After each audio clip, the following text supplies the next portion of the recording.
Today's courtroom hearing takes a serious turn when Judge Stephanie Boyd begins questioning a defendant about her children, employment, CPS history, and drug use. What starts as a routine possession case quickly becomes much more intense as the judge notices major inconsistencies in the defendant's story. With 7 children no longer in her custody and another baby on the way, the judge makes it clear that this is about much more than the charge in front of the court. Stay with us as the judge delivers a powerful warning and lays down strict conditions for a second chance. Allowing somebody else to support them. For example, if I were to have a child, I can't say, "Oh, cute baby," and then put them at Travis Park and say, "Good luck to you." And that's what you've been doing with all of your children. You haven't raised a single one of them. I know you probably say, "Stephanie Boyd is being hard on me," but somebody needs to be hard on you. 5-1, State of Texas versus Ashley Caballero. And probation, this is an application. Could I have parties announced for the record for the state? Hank Wilkins for the state, Your Honor. Defense? Angela Blake. And are you Miss Caballero? Yes, ma'am. Counsel, I'm showing you the discovery acknowledgement. Have you received all the discovery in this case, and did you review it with your client? Yes, sir. Court will find that the state is in compliance with discovery. Ms. Caballero, I'm showing you what's entitled application for deferred adjudication or community supervision. Did you review that document with your attorney? Did you understand it, and did you sign it? Yes, ma'am. Of the indictment? Yes, sir. State, are you proceeding on the indictment as presented? Yes, Your Honor. I'm going to show you what's entitled court admonishments. Did you review that with your attorney? Did you understand it? Yes, ma'am. Did you sign it in all the appropriate places? You're charged with the offense of possession of controlled substance, penalty group 1, less than 1 gram. That's a state jail felony. The range of punishment is anywhere from 180 days up to 2 years at the state jail facility and up to a $10,000 fine. Did you understand? Yes, ma'am. Sufficient evidence to find you guilty. The court will defer finding of guilt as you've applied for deferred adjudication. Are you proceeding with sentencing? Yes, sir. Anything you wish to say on behalf of your client? You just request the court waive or probate the entire fine. All right, the court will probate the fine. Ms. Caballero, how many children do you have? I have 7. 7? Everyone, please whisper. And what are their ages? I have 18, 17, 16, 11, 10, 9, and a 7. Wait, 11, 10, 9, 9. and 7. All right, and now you have a baby on the way? Yes, ma'am.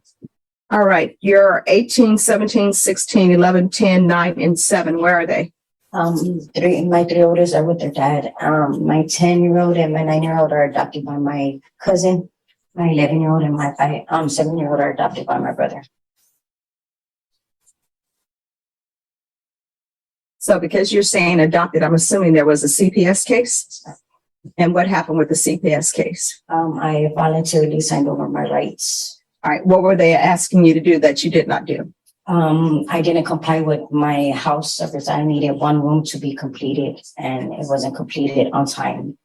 So Child Protective Services does not have you signing away your rights because of place. I was doing everything I was supposed to. It's just, it wasn't my house wasn't completed to get my kids back on time. So it was either the state took them or they voluntarily sent No. over my rights. Child Protective Services, that's not the way it works. The way Child Protective Services works, and I would tell you, I think your attorney may have handled Child Protective. You have not? Not All right, I've handled plenty of Child Protective Services cases. And what you're telling me, that's not the way it works. You know how it works? They give you a year to get your life together to try to get your children back. And what ends up happening is you have a babysitter for free for a year. And what they want you to do is not use drugs. They want you sober. They want you to have a place for your children. They want you to be able to financially support your children. Now, if your housing is not ready, because they help you get housing. Yes, it was just that's what it was, the placement, my housing. It was just, they said that one of the rooms wasn't completely finished because I had to rebuild my rooms. No, let me just tell you, what you're telling me now is not true. And let me tell you why I say it's not true. Now, that may be a part of it, but that's not the whole reason, because I just told you, Child Protective Services, if you need housing for your children, guess what? They will help you get housing for your children. If there's a problem with the house where you're staying at, where maybe it's not up to code, guess what? Child Protective Services will help you get your house up to code. They do all of that. But if your house is not up to code, If you're moving a man in that you're not supposed to be moving in, and if you're still doing drugs, no, Child Protective Services is not giving your child back. And they will give you a year to get your act together. And if you have your act together within that year, but you still need a little thing, like for example, you're telling me you need your housing, they will extend it. So the fact that all these children you have, which is 1, 2, 3, 4, 5, 6, 7, and you don't have any of them in your custody and all of them were adopted out, that tells me not only did you not do anything within a year, and the fact that they didn't extend you, because it doesn't sound like they extended you, that means that you were not doing anything. And now you're about to have another child. Are you employed? No, When's the last time you had employment? 5 years ago. I'm sorry, 5 years ago. 5 years ago. And is the father of this child the same father of your other children? No, Who's the father of the 18-year-old? his dad, Christopher. Christopher? So he's So Christopher is the father of 18, 17, and 16-year-old? Who's the father of the 11-year-old? Daniel Delaveres, Who's the father of the 10 and 9-year-old? the same. And the 7-year-old? Same. And this child? No, not this one. So how often are you using meth? Well, I was using it often when they took away my kids, but when I signed them over, See? Now, this is where the dishonesty come in. I asked you, why were your rights taken away from you? And what did you tell me? Housing. And I even told you, I've done CPS cases and they don't just take it away from housing. Now you come back with, I was using when they took my children away and I signed. after I got my kids taken from me. Yeah. That's when I started using meth. How many times were you using meth? After they took my kids, I was using it on every day. All right. And how many times were you using it before CPS even got involved in I your life? wasn't using it Oh, so why did CPS get involved in your life? because my daughter had an accident. Which daughter? My youngest, my 7-year-old, What accident did she have? she fell from the second floor balcony to down the second floor balcony under the father's watch. Okay. So let me explain something to you. Children cannot support themselves. And it appears to the court that you're just having children and allowing somebody else to support them. For example, if I were to have a child, I can't say, oh, cute baby, and then put them at Travis Park and say, good luck to you. And that's what you've been doing with all of your children. You haven't raised a single one of them and you haven't been working. So let me just tell you, I'm gonna help you with that. And I don't know why you're getting attitude with me. You haven't raised any of your children. None of your children are with you. You have an 18-year-old, 17. Here's the thing. You have an 18-year-old, 17-year-old, 16-year-old, 11-year-old, 10-year-old, 9-year-old, 7-year-old, and none of them are with you. You're not raising them. You haven't been working. You just told me in 5 years. You haven't been financially supporting any of them. Now you have a baby on the way. But I'm going to help you with that. So I'm going to sentence her to 4 years deferred adjudication. There's going to be a TAP evaluation in custody. And she's to follow all recommendations of TAP. Other than this felony case, does she have any other felonies Not on her, well, pending, Your Honor, or in her record. on her record? I believe she has one other felony. For what? I'm not.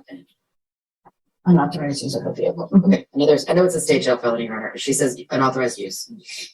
All right, she's going to do the TAP evaluation in custody. All the recommendations will be followed. If TAP says that she's not to do inpatient treatment before she's released, we're going to come back to court and find out what treatment program she needs to be in with whatever treatment court that's available. You're going to get employment. Proof of it, and I understand if it ends up being a difficult pregnancy, which I hope it will not be, then we will do something about the employment. I know my mom worked until 9 months. And if she's explained to me, she's already a high risk. All right. There's going to be proof of employment within 45 days of release.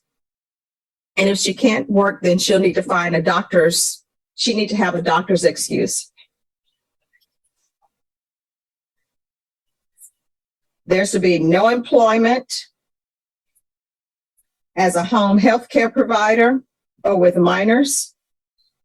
Once she's released, I'm going to want random field visits 1 time per month until further notice. We're going to do the UA hotline until further notice. 200 hours of community service restitution. I'm going to order parenting classes. Make sure that's intensive parenting classes. And once she completes that, the community service hours will be waived. There's to be no unsupervised contact with minors. She is not allowed to reside in any home with minors.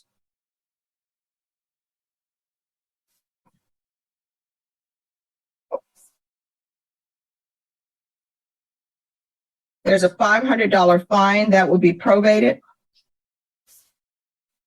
Regular reporting by Zoom or in person. How far did you go in school? I went up to the 10th grade Why didn't you graduate? because I was going on the route path. Okay. And do a gang evaluation on her, please. Yes, ma'am. All right, we can go off the record. Here's the thing. I know you probably say Stephanie Boyd is being hard on me, but somebody needs to be hard on you because you just can't go through this world having children and wanting somebody else to support them. And that's what's been happening. You can't go through this world and not have employment. The only people who are allowed to not really have employment are eccentric, wealthy people because they already have the money, but you're going to have to get a job. You can't be finding yourself now. You know the reason why you don't have time to find yourself?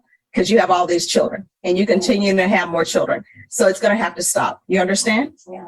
All right. Good luck to you. The court is calling 2026 CR 002619 State versus Melissa Ramey. Can I have parties announced? Martin Espinoza for the state. Lauren Lupton, Miss Rainey. And are you Miss Ramey? Yes, ma'am. Counsel, have you received all discovery? Did you review it with your client? Yes, Your Honor. You're charged with possession of a controlled substance, penalty group 1, less than 1 gram. That's a state jail felony. Range of punishment is anywhere from 180 days up to 2 years in the state jail facility and up to a $10,000 fine. If you have a plea with the state, the court does not have to follow your plea. If the court does not follow your plea and gives you more than you bargained for, the fact that you entered a plea will not be used against you and you will be allowed to withdraw your plea. You have a right to jury trial, a right for you or your attorney to cross-examine and confront any witnesses. The state would call in the right to remain silent. By entering this plea, you're giving up those rights. Did you intend to give up those rights and enter into a plea in this case? Yes, ma'am. Counsel, has your client been able to provide you with any defenses? Yes, Your Honor. Do you believe she has a rational as well as a factual understanding of the charges against her? She does, Your Honor. Do you believe she's currently competent and was legally sane at the time of the offense? Yes, Your Honor. Ms. Ramey, has anyone threatened you, coerced you, or placed you in fear to get you to enter this plea? No, ma'am. Anyone promised you anything other than the plea? No, ma'am. Are you satisfied with the way you've been represented? Yes, ma'am. If you're not a U.S. citizen, by entering this plea, you will be deported, denied naturalization, and re-entry. Did you understand? Yes, ma'am. Court will find that defendant has knowingly and voluntarily waived her right to jury trial. Did you review the plea bargain page with your attorney? Did you understand it? Yes, ma'am. According to the plea, punishment is to be assessed at 180 days in the Bexar County Jail under 1244. There's an $800 fine and there are no applications. Did you understand that to be the plea? Yes, ma'am. Defense? Yes, Your Honor. State? Yes, Judge. Did you review the waiver of appeal paragraph with your attorney? Did you understand it and sign it in both places? Yes, ma'am. By signing that, you're waiving your right to appeal. The only items that can be appealed are written pretrial motions that have been filed, heard, and ruled upon by the court. Did you understand? Yes, ma'am. Counsel, have there been any such motions? No, Your Honor. Then to the charge, how do you plead? Guilty, not guilty, or no contest? State any evidence. Yes, Your Honor. State for state's exhibit 1 and all attachments. No objection. All right, state, you may be excused. Did you review the waiver and stipulations with your attorney? Did you understand it and sign it in all the appropriate places? Yes, ma'am. Again, did you understand you have a right to jury trial, a right for you or your attorney to cross-examine and confront any witnesses the state would call in the right to remain silent? Yes, ma'am. Did you understand that today the state will be presenting evidence in the form of witnesses' statements and police reports? But most importantly, there'll be no live testimony. Did you understand? Yes, ma'am. Court will find that defendant has knowingly and voluntarily waived and consented to stipulation of testimony and stipulations. Court will accept into evidence states exhibits 1 and attachments, and the court will review the same. All right, after reviewing states exhibits 1 and attachments, the court will find there's sufficient evidence to find you guilty, and the court will find you guilty. We're proceeding with sentencing. Yes, Your Honor. Anything you wish to say on behalf of your client? No, we just asked the court follow the agreement and give her credit for time served.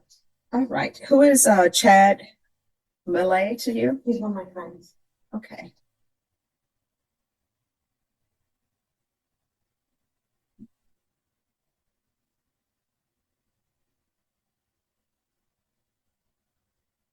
All right, this is what the court is going to do. As previously stated, the court is finding you guilty. The court will sentence you to 180 days in the Bexar County Jail under 1244, give you credit for any time served. There's an $800 fine. Time and money will run concurrently. There's to be no contact with Chad Millay. It's Milele. There's to be no unsupervised contact with minors. Did you review the document entitled Trial Court Certification of Defendant's Rights to Appeal with your attorney? Did you understand it and sign it? Yes, ma'am. All right, because it's a plea bargaining agreement, because I followed your plea bargaining agreement, and because you waive your right to appeal, you do not have the court's permission to appeal. Because this is a felony conviction, you're not allowed to own or possess any weapons or ammunition. If you have a question over what that is, you'll need to speak to an attorney. Do you understand? Yes, ma'am. All right, we can go off the record. Here's the thing. If you do not make changes, only one or two things going to end up happening. You're going to end up at somebody's jail or in somebody's prison, right? Yes, ma'am. Because now you're labeled as a habitual. So in certain cases, if you pick up another possession case, you're looking at 2 to 20. Yes, ma'am. Or somebody's going to identify your body because Yes, you ma'am. understand? Yes, ma'am. So when you are released from custody, you need to immediately go do an AA meeting or an NA meeting. Yes, You can go to Lifetime Recovery. There are plenty of places that will help you get back on your feet and help you with any issues you may have. If you continue on this vein, it's not going to go well. You understand? Yes. All right. Now, here's the other thing. With this 180 days jail, is this supposed to be a judgment satisfied? It's pretty, she has 84 days. All right. So this is what I can tell you about that, because people will come to me and they say, I'm in general population. I should be getting 2 for 1. I'm not in charge of your 2 for 1 or 3 for 1. That's something the Bexar County Jail does. I have no jurisdiction over that. What I can tell you for this court, you're going to get credit for the 84 days. You do the math, 180 days minus 84. That's what you'll be sentenced to here. If they decide to give you your 2 for 1, you still have a little bit more time probably left. Yes, ma'am. All right. Yes, ma'am. Good luck to you. Thank you. Thank you, Judge. Sure. Yes. If you're facing a drug possession charge in Texas, this case shows exactly how fast things can spiral and what you need to do differently. Ashley Caballero walked into Judge Stephanie Boyd's courtroom on a state jail felony, possession of a controlled substance, penalty group 1, less than 1 gram. She got deferred adjudication, 4 years, meaning if she completes it, the charge could eventually be dismissed. That's the good outcome. Here's the warning. Judge Boyd didn't stop at sentencing. She dug into Caballero's background and found 7 children, none in her custody, all lost through a CPS case Caballero downplayed as a paperwork issue. The truth, daily drug use following a family crisis. The lesson for viewers, deferred adjudication is a second chance, not a free pass. Courts look at the whole picture, employment, stability, honesty, not just the charge in front of them. If you're offered deferred adjudication, that's the moment to get serious. Steady work, treatment if you need it, and don't downplay your history to the judge. Judges like Boyd have heard every version of "it was just housing," and they will catch the inconsistency. This case is a powerful reminder that deferred adjudication is not a free pass. The court may give someone another chance, but that chance comes with serious responsibilities. Judge Boyd ordered treatment, employment requirements, parenting classes, drug testing, community service, and strict restrictions on contact with minors. What do you think about the judge's approach in this case? Was she being too harsh, or was this exactly the wake-up call the defendant needed? Let us know your thoughts in the comments, and if you enjoy real courtroom moments and legal breakdowns, make sure to subscribe for more.